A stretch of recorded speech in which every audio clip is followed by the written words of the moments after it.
But thank you for joining us today. We'll be talking about how we can thrive together. Really excited to deep dive into this. But before we begin, maybe we should just start with a very broad, open-ended question. And I'd invite people that have already joined us to interact with us, use the Q&A function to respond, send questions throughout this session. We can start with a tester and a trial. What does being part of a team mean to you? I think that's quite a nice way to start the session. Yeah. And Thanks for that. Yeah, we did kind of prep it beforehand. My answer, it basically comes back to my values, right? So family and legacy are two really strong values for me. Mm-hmm. Family, I know, means two very different things to lots of different people, right? For me, it's about closeness, togetherness. So we're achieving something that's meaningful and long-lasting. That's the legacy, but we're doing it together. Yeah. That's what being part of a team means. Yes, I would agree with that feeling of togetherness, but also that feeling of complementary skills, strengths, behaviours, attitudes. I really like being in a team where there's a lot of diversity and there's a lot of difference of opinions, and actually thinking about some of the most exciting and fun working groups that I've ever been part of, even just from a professional perspective, where you've got all those different characters and styles working together. How did you come up with that idea? How? Yeah. Where did that come from? And why? Why? What's going on? It's that challenge as well, I think, that you get when you've got a really nice mix of people in teams. Yeah. And not always being nice to each other. I think that's quite, you can be respectful, being challenging, engaging, learning. I don't think that's right, we need to do this.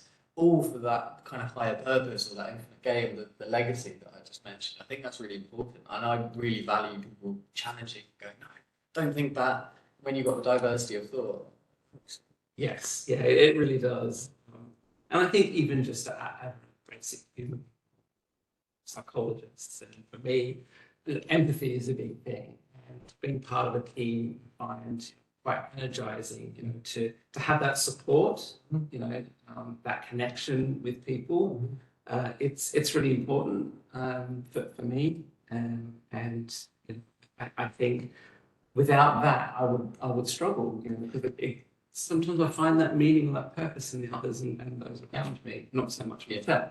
Yeah. Definitely in the right role as a psychologist. Yeah, absolutely. Being around people, understanding people. Yes. Talk about other people, not me. So, but is there any contributions from those who have joined? Thank you. I can see the numbers ticking up. It's really great. Well, we will start very shortly, just maybe another minute or so. But please share your thoughts with us. What does it mean being part of a team? What are the things, the elements for you? Seeing a few things come through, kind of being respectful together.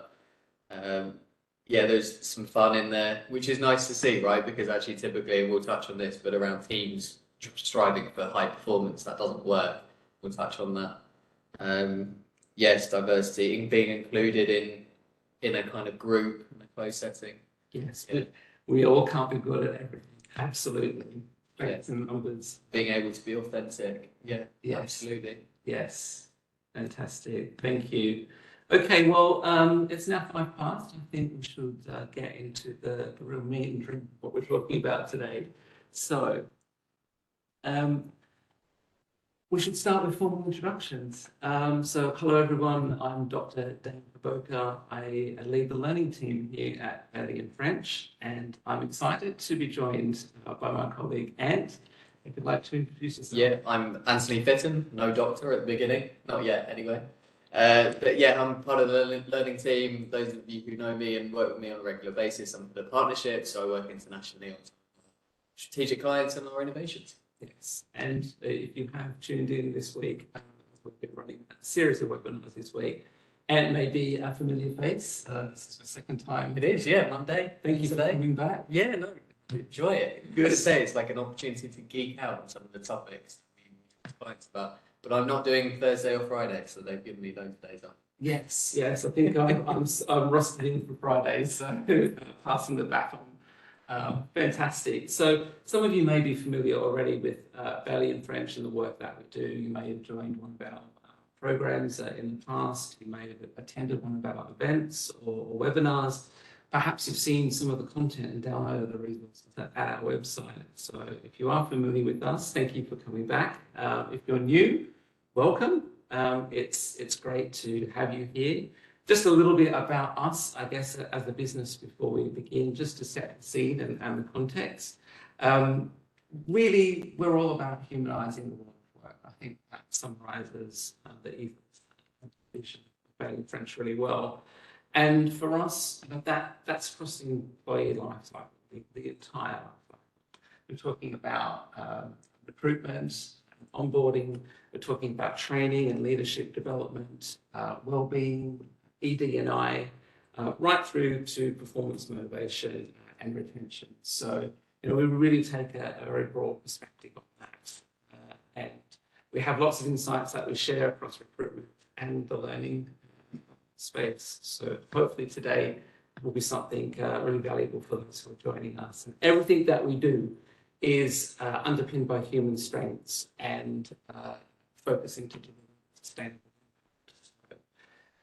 I think I've mentioned before that we have been running these series of workshops throughout the week. It's part of the Learning at Work week, and Monday and Rob looked at humanising recruitment. Yeah, recruitment. Have a look at the recording if you haven't joined that session live. But we were talking about all things recruitment, how to humanise that process, the role of technology in that. We touched on it a little bit at the end, and we'll probably do a follow-up because we did run out of time. But all things creating that a better candidate experience, a more diverse and inclusive experience as well. Yes. I think yesterday we ran a strengths discovery session. Today, obviously, we're talking about thriving together as a team.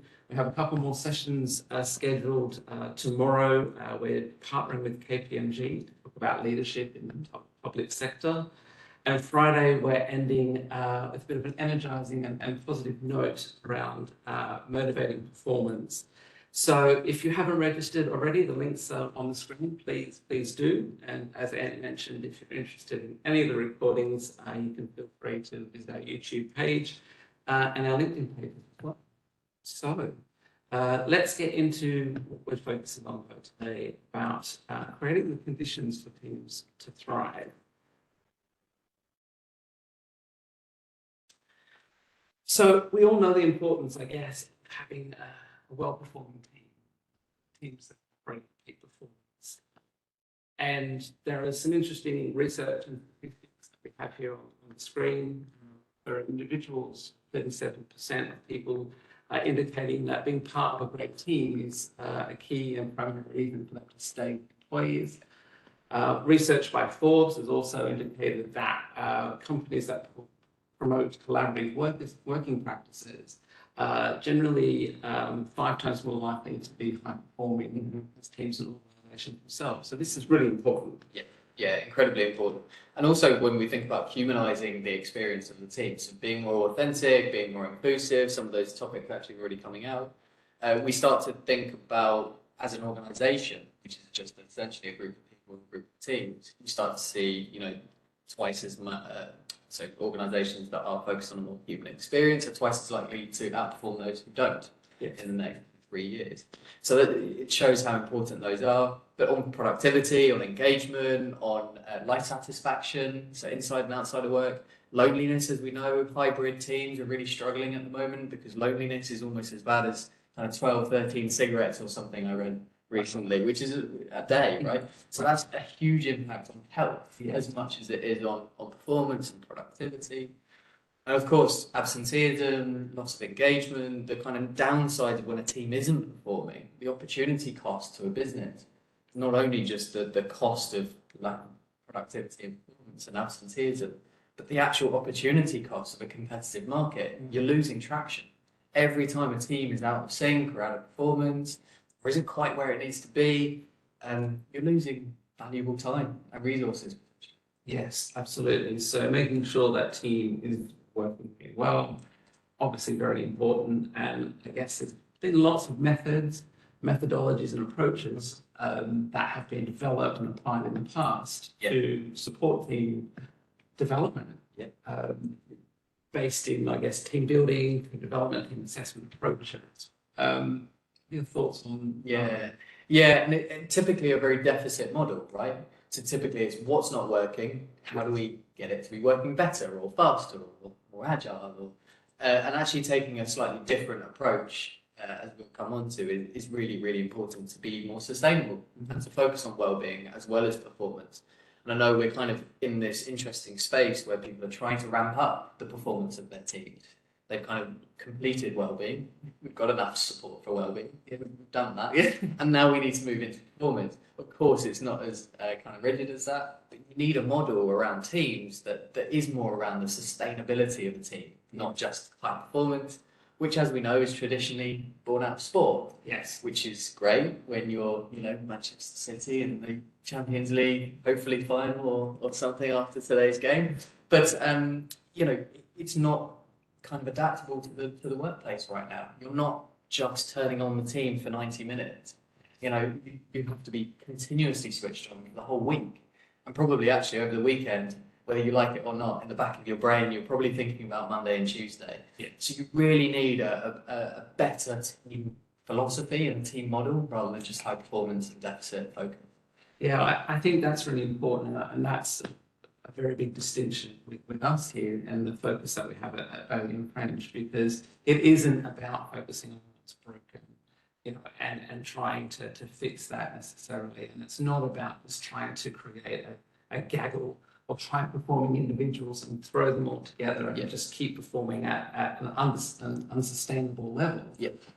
What are we trying to do here? We're actually trying to focus on what's right, positive aspects, and trying to harness that and grow and foster that, which is really about, linking back to what we're talking about today. The concept of thriving is not just about, fixing what's broken. We're talking about something much more positive, and growth oriented. So we'll deep dive into that a little bit more. Yeah, and Rob and I were talking on Monday, so again, if you haven't listened to that, but we were talking about if you want to hire for machine-like skill delivery, then hire a robot, hire a machine, get AI to do it, get a software in, because potentially there's benefits, but there's a reason that we're hiring people into those roles and into teams. Yes. And it's because you want those collaborative, creative, decision-making, those really human skills as part of the team. Yes. So you need a team philosophy and a team way of working that plays to that. Yes. Yeah. And it's that the human skills. It's really interesting. That's a part of our unique focus. And we, as positive psychologists, that is the forefront of everything that we do. And, we want to be able to understand what the individual strengths are of individuals or people and how we connect those to then create the conditions where teams can perform and to thrive. So that leads us nicely on, I guess, about what does the flow feel like? What does that, teams that are really performing and at peak performance, and I guess a flow state, what does that feel like? Yeah, and I'm starting to laugh because I'm hearing in the zone, and I always think of Top Gun. So, but what does flow feel like? Flow is that state where time is just running. You feel almost like things are easy. You're just running from the next to the next. This is obviously an individual. Yes. Right. So you're feeling great. Time's moving really quick. Probably get to the end of the day and feel quite physically tired, but mentally really energized. We can all probably think, if you think about some of the tasks and put them in the questions in the chat, think of a task in the last week or so when time has flown by. That's you in flow. You're playing to your strengths. It's challenging, but not too challenging. It's not boring. So you're in that kind of zone of peak, right? But for a team, that can be really different, right? So for an individual, it's typically a short space of time. You can't be in flow for the whole day. It just doesn't happen. It's kind of a creative and flow state for a short period of time. For a team, it's more of a state over time, because you're never going to get everyone in the team in flow right at the same time. It's just not realistic. Maybe for a sports team, you might a little bit, but not for work places, and certainly not if you're hybrid, because typically you're working quite solo a lot of the time. So it's kind of having an understanding of what that means from a team point of view. How are we in flow? What are the conditions to create kind of a similar zone of peak performance with our teams, but also one that balances well-being. It's not just about performance. Yes, absolutely. But it's quite an interesting concept because we know, that feeling of flow. And for those who are sort of familiar with that concept, it's a lot of that work is done by Mihai Csikszentmihalyi around getting into the flow state and the benefits of that. It's really quite exciting to think, what if you could scale that up? What if you could amplify that? So we're talking about teams as a unit, as an organism as a whole, working in that way. In the previous slide, we were talking about peak performance. So are we really just talking about the same thing? Is flow just peak performance? Yeah, and I don't think so. So when even the word flow, right, it's less pointy. It's more agile. It's about sustainable performance over time. Peak performance to me is you hit the peak and you can't stay at the peak. Yeah, you drop off. And high performance sports people, they know that. So what they try and do is they peak the performance, they know there's a drop off, and it's more about focusing on, all right, how are we going to recover quickly? That's what traditional type of models do. Whereas actually, if you can think of a more fluid approach to a team, you know that roughly 7 people in the team, where that's kind of the main, that's a really good number to think of a team, right? Is it Elon Musk that says if you share a pizza? I can't remember whether Elon Musk or someone says about sharing a pizza, but 7. Not everyone's going to be in flow all the time, so it's not about the peak. It's just it's a more sustainable model for teams. But it sounds like you're talking about not only performance, but a well-being aspect. For sure. Well-being, inclusion, helping people inside of work, but also outside of work. People and leaders are typically kind of challenged with the idea that we have to be a coach and a counsellor, and the job of the leader over the last 3 or 4 years has completely shifted. Yes, they're burning out. So actually, if you can delegate those roles to the team, helping the leader thrive, teams taking more accountability and ownership for their well-being, for their performance, inside of work and outside. Yeah, I think that's really important because we did see quite a shift, particularly through the pandemic. It was exacerbated and amplified. That shift really going one way to well-being, leaders having that well-being, creating an inclusive culture, trying to create those connections in really difficult work environments. And that's now, I think, the pendulum is starting to swing back the other way as businesses are coming back to more challenging economic landscapes, more uncertainty. Nothing really stays the same. I mean, everything is much more harder in business. And so now what's really back in focus is performance. And it's really important not to lose sight of the well-being aspect as well. We need to connect the two, not kind of separate them. The pendulum swinging one way or the other, but rather like fusing them together. Yeah, absolutely. Yeah. And I guess it's not just the economic conditions that make things more challenging for teams to be performing, to be in flow, but it's even the rise and the advent more of hybrid working, what working looks like, what people want, their work to be, where they do their work now. And typically, we know this from various pieces of research, but the proximity effect, when I'm close to someone, when I see someone, I have a more positive kind of view of that person. We typically work closer together and we are more effective together. The further away you are, and we see this in remote teams, hybrid teams, it's almost you need to create that balance in those conditions so that doesn't. Negativity bias creates conflict, it creates a lack of trust. A lot of teams at the moment come to us saying, we don't feel confident, we've lost a little bit of trust in leadership. And that could be just that creeping in of negativity bias, uncertainty, difficult financial times, a lot of unknowns. That's creating a bit of negativity culture. Yeah, and that's really hard to get a gauge on, particularly when you have hybrid mix as well. And research from Microsoft across Western Europe, 9 out of 10 leaders there were saying that hybrid work is here to stay. It's not going anywhere. And CRPD has done research as well to say that it's something like 39 or 40% of organisations just in the UK trying to find more resources and investment to support hybrid ways of working. For sure. So in the context of, I guess, a hybrid world, and in the context of individual work styles, whether that's different generations in work or different work needs and requirements from people, we need an approach that really can unite us all, unify us. Yes, and this is where team the concept of what we're talking about too. You touched on actually polarization in different generations. So many factors as to why we need to change that model. Yes, yes. I think this image here on the screen, this feeling of unity and flow is really represented nicely here.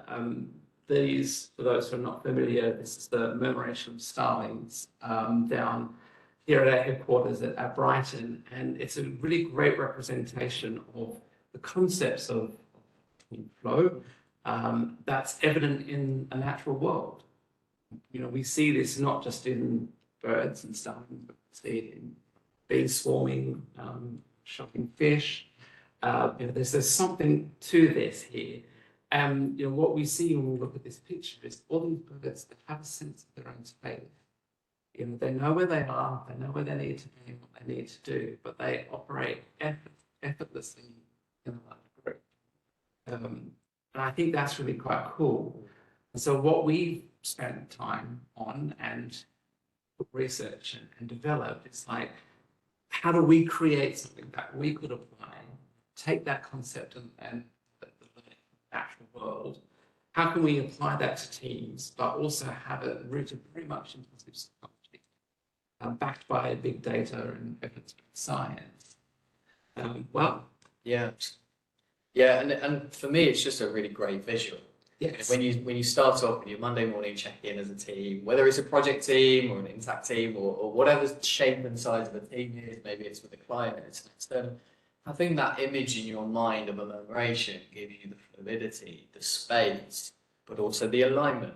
We're moving in that direction, but we're not going to be bumping into each other. We're cohesive, we're a unit, and we're moving together. And I just think it's a really nice anchor, actually, as a visual to keep in the back of your mind. Yes, yes. It'll be helpful, I think, to touch back on that, certainly over the next sort of few minutes, as we deep dive more into what are those concepts we're talking about. We've referenced it a few times in terms of flow and team flow, but what actually do we mean by that? Yeah, and these, I mean, you can see this on your screen, and maybe just as I run through these, have a think about the teams that you're involved in at the moment. Typically, we're not just involved in one team. That typically doesn't happen. You may be engaging with various different teams over time.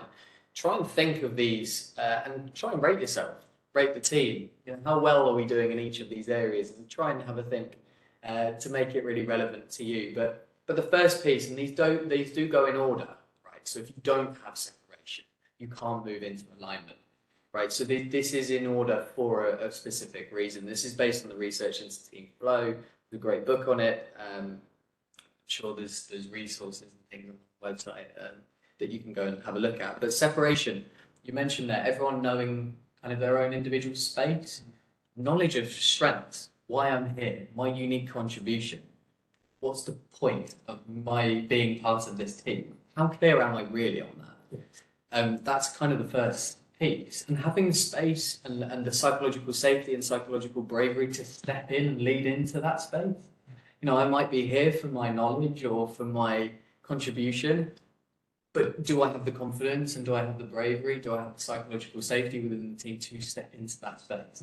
So it's kind of this really nice balance between the person having self-awareness and also having the environment for them to step into that, not shy away from that.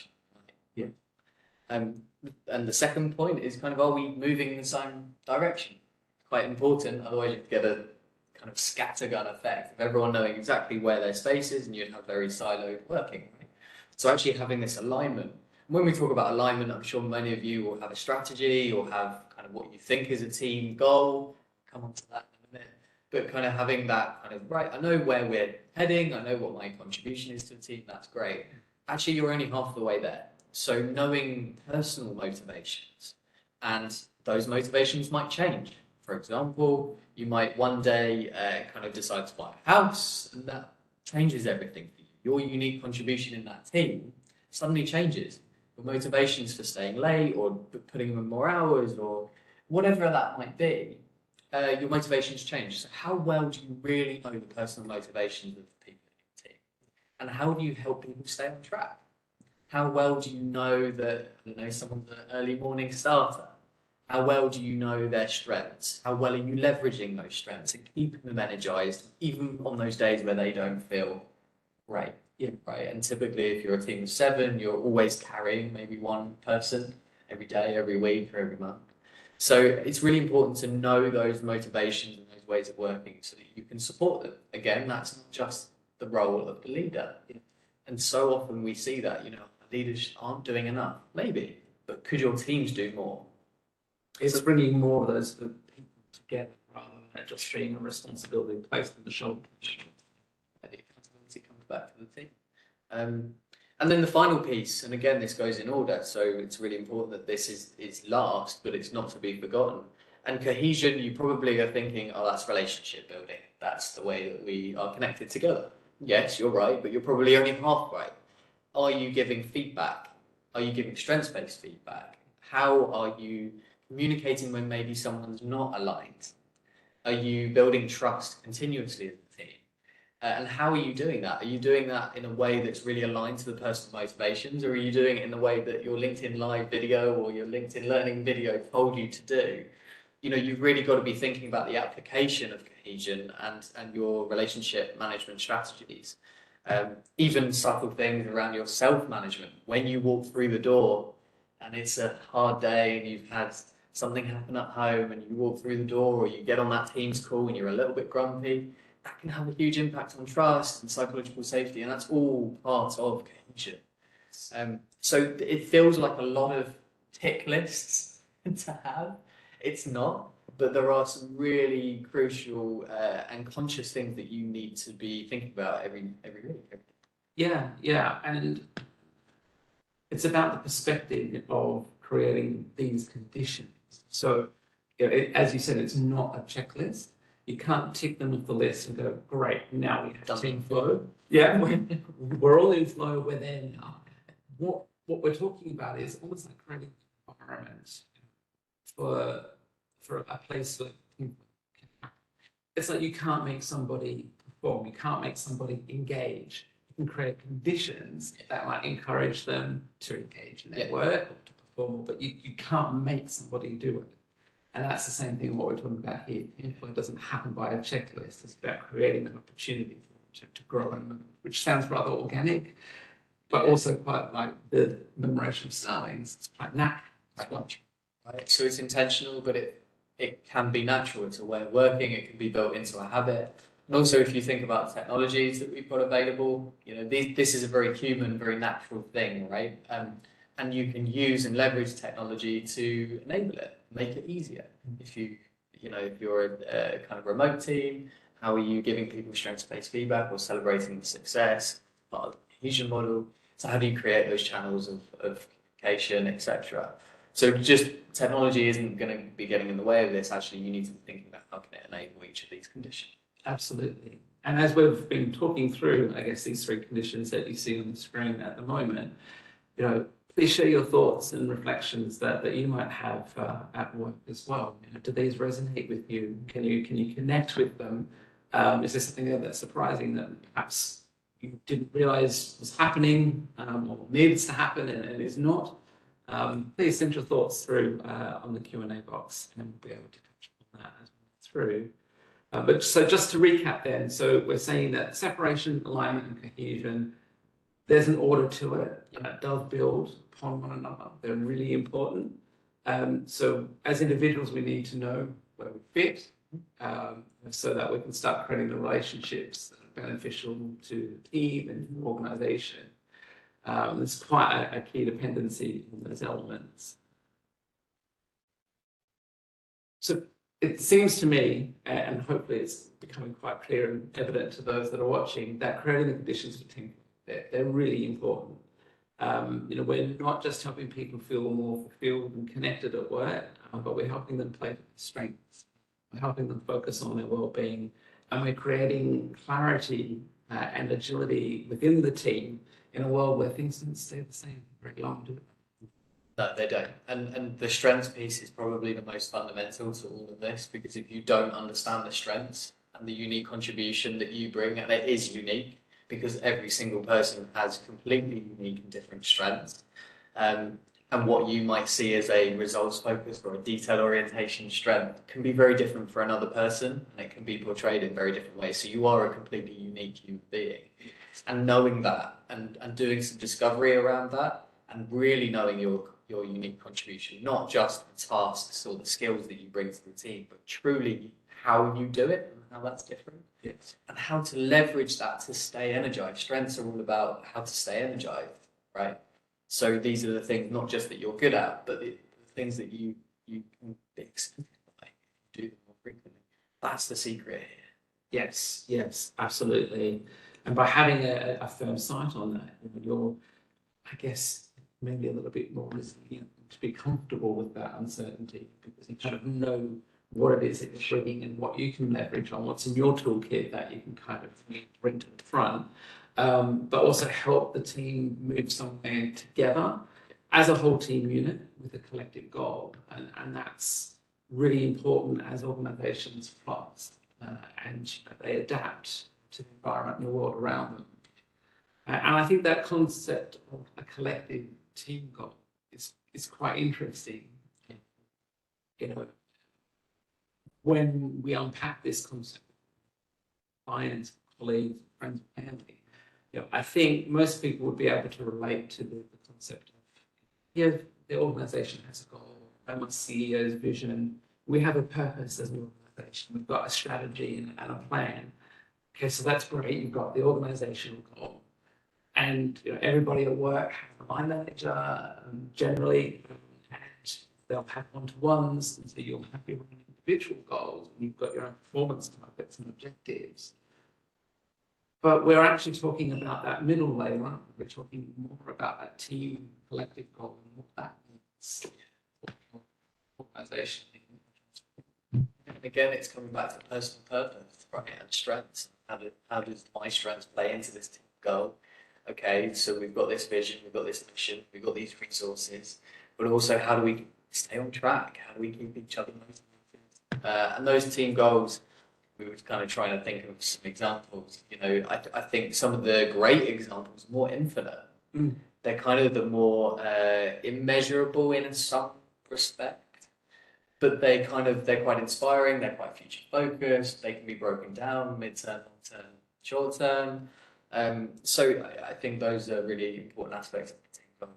Team goals are really key for the short to mid-term targets and objectives, particularly when you're operating in a sprint context and environment. That really keeps everything on track. Yeah. And that's that kind of level that's often overlooked. And I think it's really important.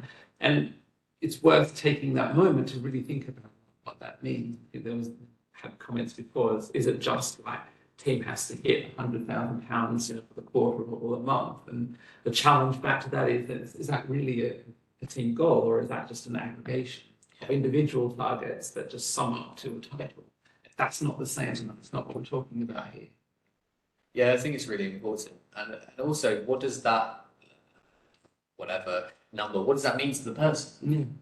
Does that mean new house, whatever part of the compensation scheme? What does the team goal really, truly mean to that person? Also, I was at a conference and they were talking about how to tie in motivations to external, to people outside the work. So what does that goal mean for your family, to your friends? Being proud of your organization is a really important piece of the puzzle when you talk about retention and productivity. Coming to work and feeling proud of the place that you work in or the team that you work in. When you explain it to your family and friends, can you give a team goal that's like, wow, that's cool, that's amazing. Yeah, gives you a warm, fuzzy feeling inside, right? So yes, it's kind of the job of the leader to build the conditions to do the thinking around team goals properly. But hey, accountability is with the whole team. Yeah, absolutely. And I like the fact that you spoke about an external perspective as well, because these concepts that we're talking about don't just apply to a business organizational setting. it's teams, it's broader, it can be communities, you know, charity.